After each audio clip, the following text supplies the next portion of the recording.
Hi there, this is Andy from Blessed Man Meditations. Recently, Alex O'Connor from Cosmic Skeptic posted a video containing about 40 arguments for atheism.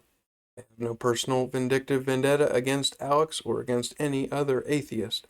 I love Alex, and I love all atheists as my fellow people, all created in God's image. But I believe their epistemology is wrong and needs to be responded to. This video will be part of a lengthy series I plan to do in response to each argument Alex makes. So please like this video, comment, and please subscribe. I hope you have a blessed rest of your day. A new, fast-growing Christian YouTube channel, Redeemed Zoomer, put out a video promisingly called All Atheist Arguments Answered in 10 Minutes. Let's see how he does. Atheists have a lot of arguments, but they never really think of anything new that the church hasn't had answers to for the past 2,000 years. Make them worse. A lot of evil has been done in the name of religion. This is true, but the most murderous people in human history have been atheists. This doesn't mean religion is true, it just means you can't use that as an argument against it. I just want to point out that whilst religious violence is motivated by religious beliefs, atheist violence is rarely motivated by atheism. It's at best permitted by someone's atheism, but then religious violence is also permitted by the person's religious beliefs as well as being encouraged by them. But okay, on the Hitler thing. Look, I don't know what his religious views really were. Some say he was a Catholic, the religion he was baptized into and confirmed in. He did also write in Mein Kampf that, quote, "In standing guard against the Jew, I am doing the handiwork of the Lord." Not a particularly atheist statement, but then Hitler was probably quite good at, well, lying. And perhaps the belief of some, even to this day, that he was a convicted theist is just a testament to the strength of his propagandic efforts. But if he was lying, and didn't actually believe in God, then it's worth asking why he would think that lying about being religious would make his fascist campaign more successful. Whatever his own views personally were, he had every Nazi soldier wear belt buckles inscribed with the words "Gott mit uns," God with us. Clearly, even if he was personally an atheist, Hitler recognized that belief in a creator God can give people the confidence to do all kinds of evil. If you were born somewhere else, you wouldn't be a... The next argument Alex makes on his Every Argument for Atheism video is that atheist violence is rarely motivated by atheism. Alex points out that religious violence is motivated by religious beliefs, while atheistic violence is rarely motivated by atheism. Alex says atheistic violence is at best permitted by someone's atheism. He says religious violence is permitted by someone's religious beliefs as well as being encouraged by them. Alex points out that Hitler thought that by killing the Jews he was doing God's work. He says that Alex says that some claim that Hitler was lying about being religious in order to be more successful. Hitler and Nazi soldiers wore belt buckles that said "God with us," Alex says. Even if Hitler was personally an atheist, Alex says Hitler recognized that belief in God permitted people to do all kinds of evil. So I can agree with Alex that there's a type of violence that's committed in the name of religion that is not justified. I can agree that not all religious violence is justified. Alex, of course, would say that no religious violence is justified. For instance, for a Muslim to kill someone who refuses to convert to Islam, I would argue is not justified. And I would also say that no Christian should condone killing someone who refuses to convert to Christianity. You hear stories of Muslims killing people who refuse to convert to Islam. I would argue that is not something that is condoned by Christianity. The violence that's recorded in the Old Testament, most notably against the Canaanites, was, in contrast to what many people think today, was justified. Rather than defend that position in this video, please let me refer you to 3 chapters in Paul Copan's book, Is God a Moral Monster? I posted a video on each chapter in that book on this channel. There are 20 videos in that series, and 3 of them are devoted to the theme of the conquest at Canaan. So in addition, Metaxas goes into great length in his book, Eric Metaxas, Is Atheism Dead? That's a 30-chapter book, and I believe it's chapter 20 in that book that shows, among many things, that the eradication of religion, which some would call a form of atheism, or at least something that was motivated by anti-religious beliefs, was to blame for much of the violence committed against religion. This is at least one example of fairly recent violence committed in the name of anti-religion, otherwise known as atheism. All right, next we're going to look at the relationship between communism, which I'm using interchangeably with atheism, for reasons that I've discussed elsewhere on this channel, and how their attitude, the communist anti-religion attitude against people of religion. And so here's an article from the website victimsofcommunism.org. And you can do your own search and you can see how communism has harassed and been violent against people of faith. And so we're going to discuss the violence committed against people of faith here now. So here's a quote by Alexander Solzhenitsyn. He says, within the philosophical system of Marx and Lenin, and at the heart of their psychology, hatred of God is the principal driving force, more fundamental than all their political and economic pretensions. Militant atheism is not merely incidental or marginal to communist policy. It is not a side effect, but the central pivot.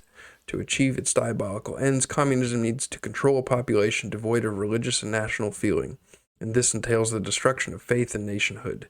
Communists proclaim both of these objectives openly, and just as openly go about carrying them out.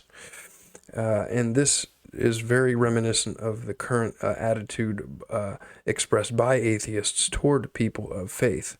There appears to be a hatred towards people of religion, and which is fueled by a hatred of God.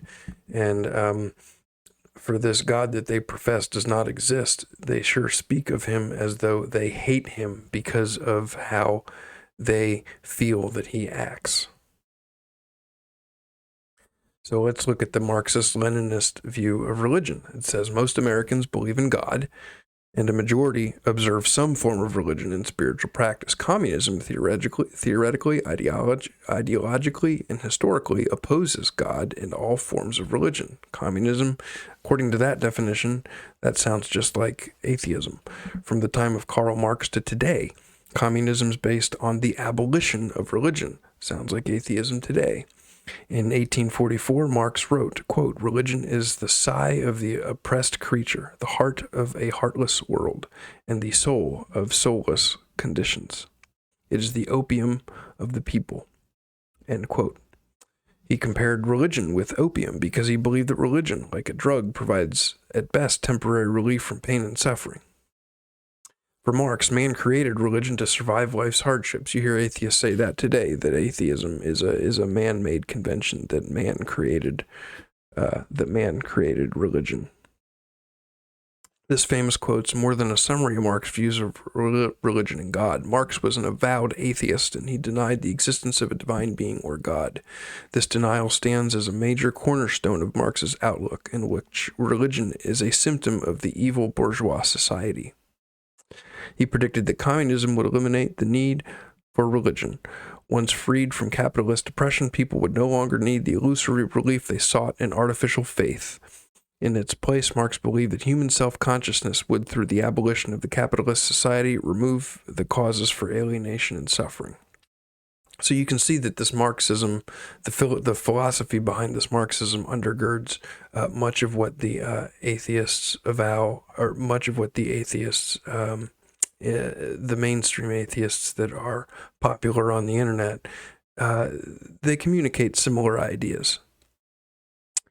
Vladimir Lenin agreed with Marx. Lenin said, quote, religion is the opium of the people. This dictum by Marx is the cornerstone of the whole Marxist outlook on religion, end quote. Lenin then expanded upon Marxism with the argument that all religion is a tool used by the bourgeois to repress the working class. The Marxist-Leninist outlook drove the decision to formally institute anti-religious policy at the Russian Communist Party's 8th Congress in 1920. Here, the Bolsheviks decided, quote, as far as religion's concerned, the Russian Communist Party will not be satisfied by the decreed separation of church and state. Rather than wait for the creation of a communist society to make religion unnecessary, as Marx believed, Lenin would actively seek to destroy religion. This policy has served as the foundation for decades of religious persecution in the Soviet Union and the rest of the communist world. Yet Alex is going to claim that anti-religion is not the source of violence, at least in a common fashion. Well, what about the current communist countries that are going to be operating with this same ideology? I'm sorry, but Alex is wrong.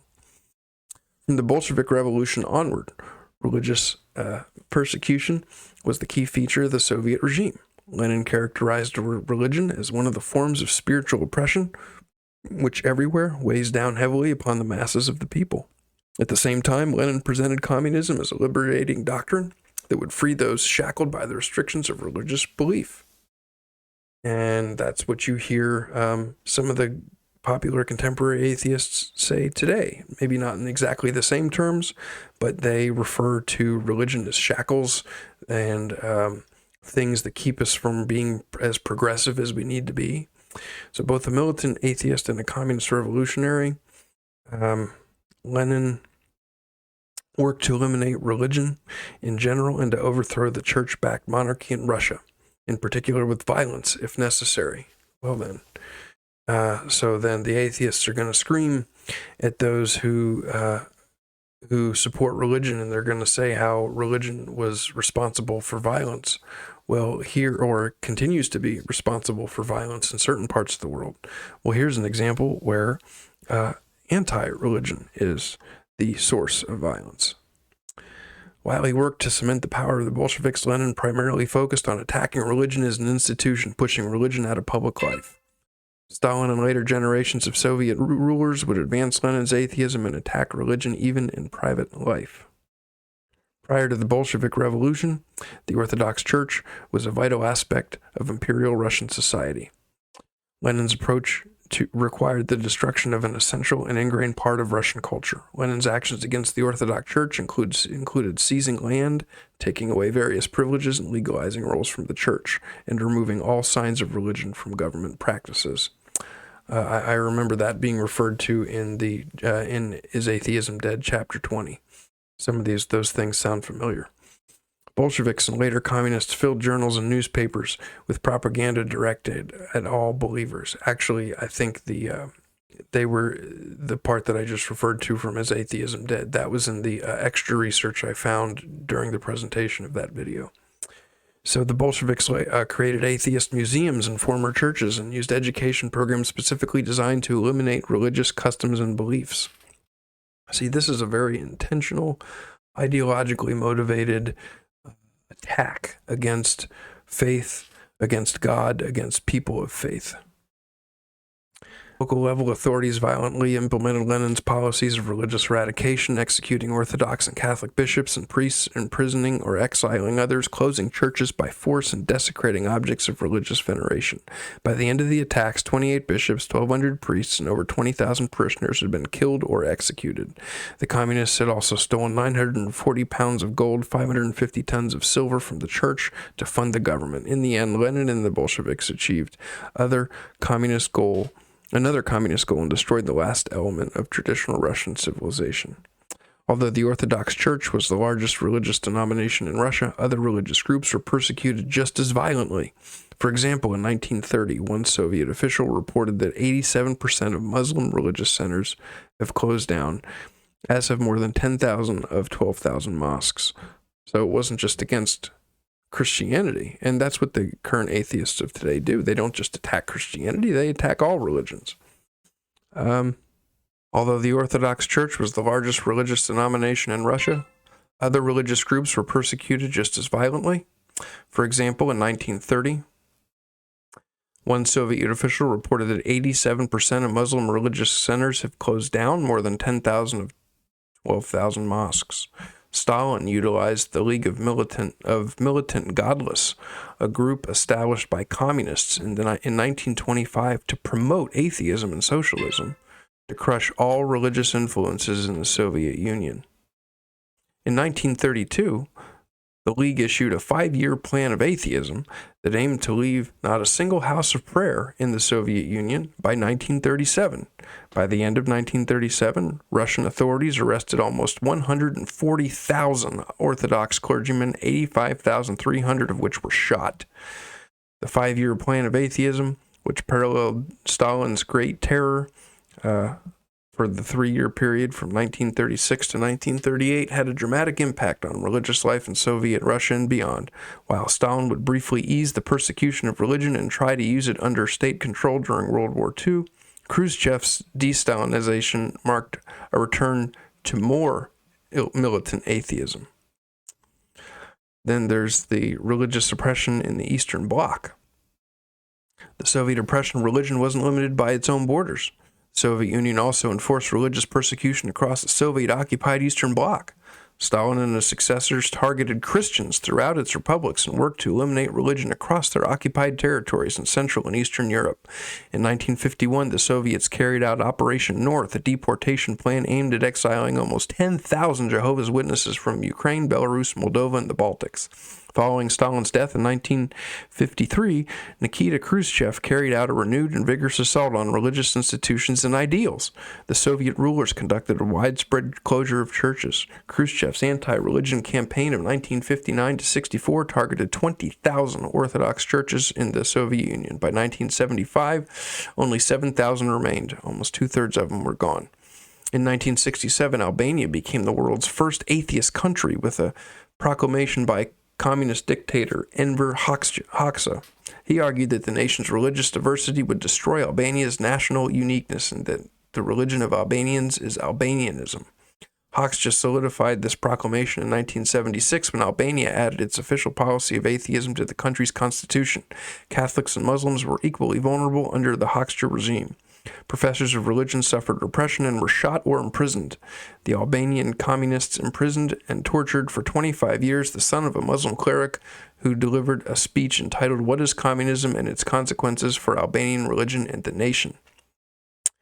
But atheism is not responsible for widespread violence, according to Alex and others who just seem to not be aware of this portion of history.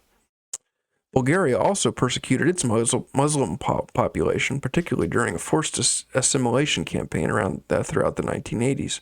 This effort forced Muslim minorities to renounce their heritage and caused a mass exodus of Turkic Bulgarians. At the height of the last anti-Turkish assimilation campaign in 1985, a leading Bulgarian Communist Party official declared Bulgaria as one nation state that would contain no other peoples and nations. Stalin and the Soviet Union also targeted Jews in their anti-religious crusade. Although Soviet repression and the horrors of Hitler's crimes are not comparable, the persecuted Jewish victims of the Soviet Union deserve to have their stories told. Anti-Semitism was entrenched in the Kremlin leadership. At the time of the Molotov-Ribbentrop Pact, Stalin assured Nazi Foreign Minister Ribbentrop that he would remove Soviet Jews from leading positions the moment he had enough qualified non-Jews to replace them. Even after World War II, Stalin waged a brutal forced assimilation campaign against the Jewish population in Soviet territories, and prominent Jews were murdered by Soviet state officials. Now let's look at China's religious persecution. Officially, Article 36 of the Chinese Constitution recognizes freedom of religion.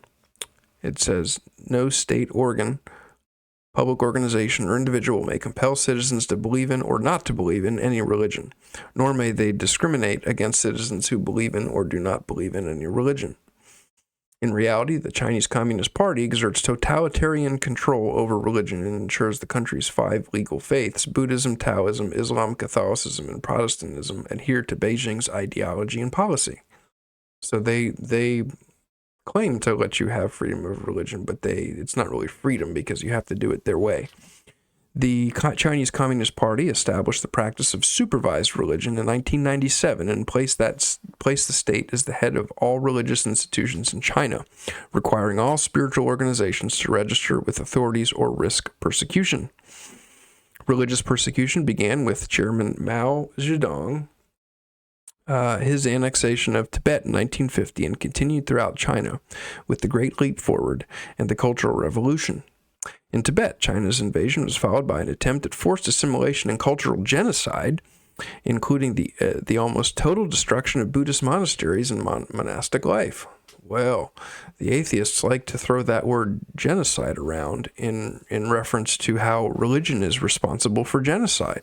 Well, here's an example of how communist atheistic government is responsible or wants to attempt genocide, including the almost total destruction of Buddhist monasteries and monastic life. And oh, by the way, for the atheist to claim that the God of the Bible is responsible for genocide, it's been shown on this channel and by others that's just not accurate. It's just not accurate. There and elsewhere in China, religious sites such as temples, churches, mosques were often shut down or converted into prisons or military installations. The CCP arrested clergy from all faiths and sent them to re-education camps due to their bourgeoisie status. The government specifically targeted Buddhism, destroying monasteries, beating or killing monks, burning copies of the Buddhist canon, and melting sacred images for their metal.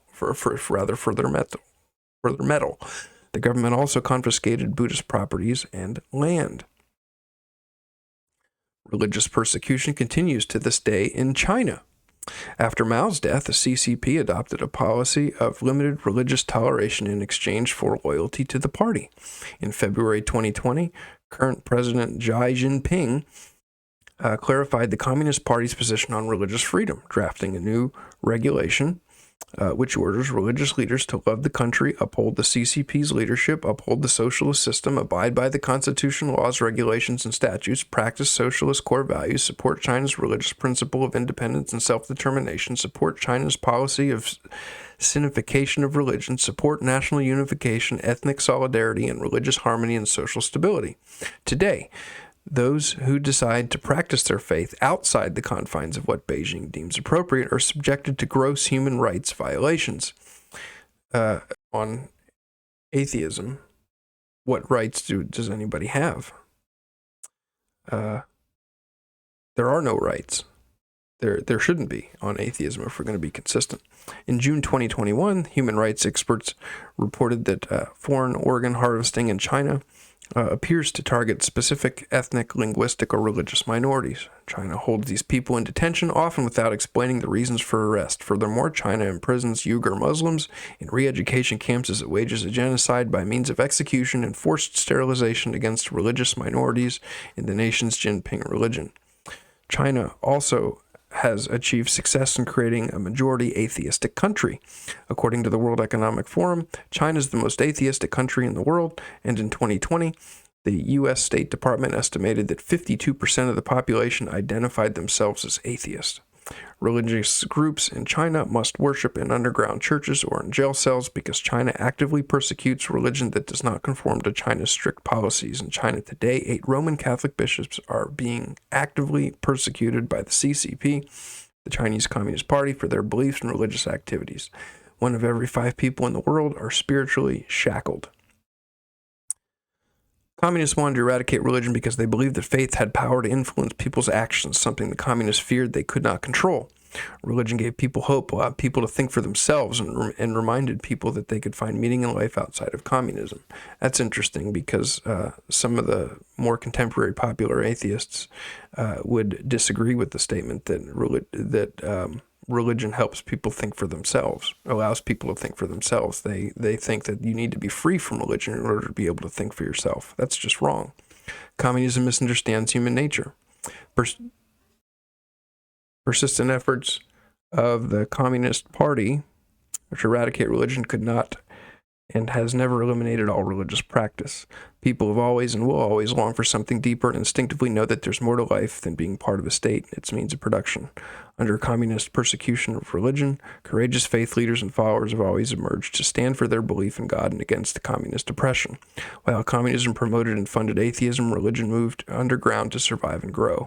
Countries such as Poland created convert underground seminaries to educate future priests, including young Karol Wojtyla, who would later go on to become Pope John Paul II and defeat communism. In 1979, Pope John Paul II made a historic visit to native Poland. The Pope, who lived under Nazism and communism in Poland, strongly condemned both ideologies and became a significant figure in the collapse of communism in Poland and the rest of Eastern Europe.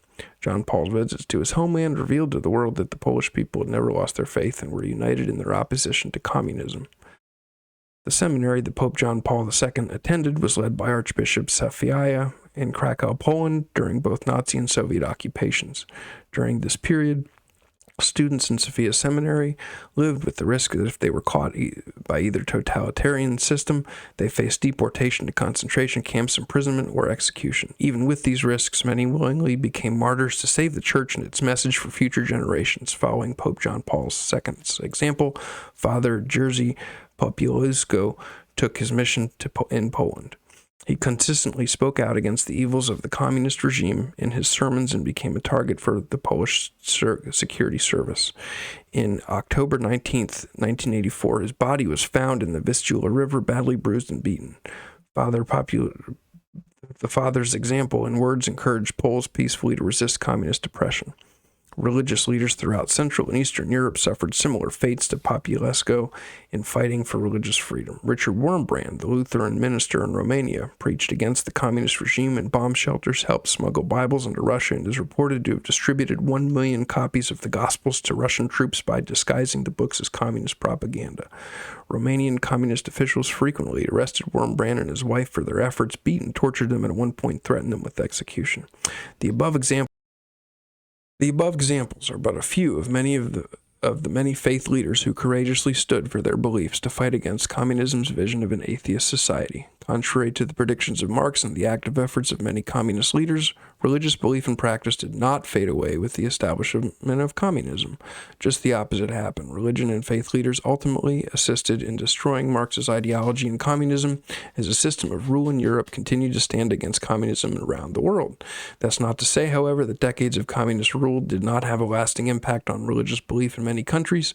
Communism ultimately changed religious affiliations in several European nations such as the Czech Republic, Estonia, Hungary, and Latvia. According to 2020 data from the U.S. State Department, 62% of Czech Republic citizens, 54% of Estonians, 23% of Hungarians, and 31% of Latvians report no religious identification. The 2022 statistical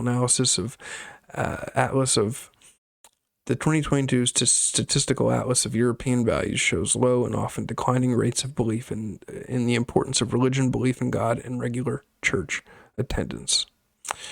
So that is just one source that goes into detail about how communism permeates some areas and its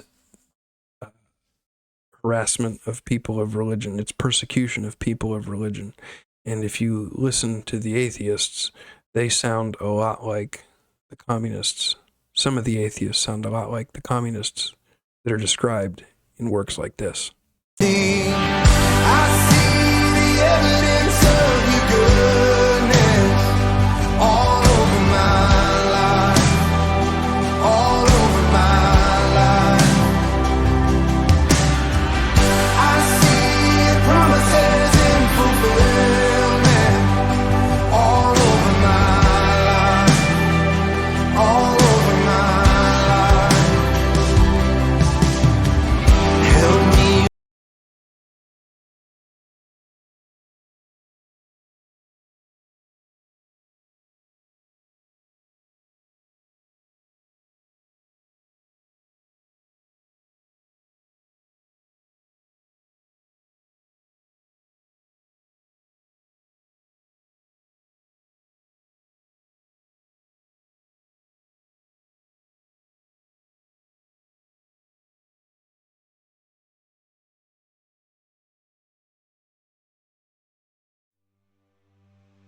has walked beside me.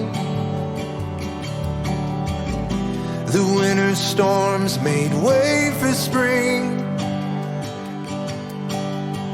In every season, Music Bed. from where I'm standing, I see the evidence of your goodness all over my life, all over my life.